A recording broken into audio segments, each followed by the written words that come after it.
È stato un anno denso, pieno di iniziative in tutta la Chiesa, dove si è potuto vedere e toccare con mano i frutti della misericordia di Dio.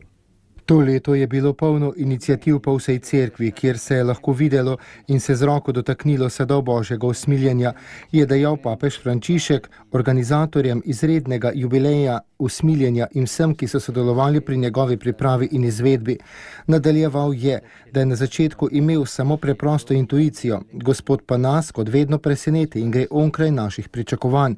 In tako je tista želja postala stvarnost, ki se je lahko obhajala z veliko vere in veselja v krščanskih skupnostih po vsem svetu. Vrata usmiljenja, odprta v vseh katedralah in svetiščih, so omogočila, da verniki niso našli nobene ovire za doživetje Božje ljubezni. Zgodilo se je nekaj zares izrednega, kar je sedaj treba vnesti v življenje vsakega dne, da bi usmiljenje postalo trajna zavzetost in življenjski stil za vernike, je dejal papež Frančišek.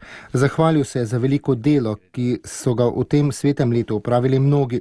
Na prvem mestu pa omenil Rina Fisichella in sodelavce papeškega sveta za pospeševanje nove evangelizacije, ki mu je papež tudi zaupal pripravo jubileja.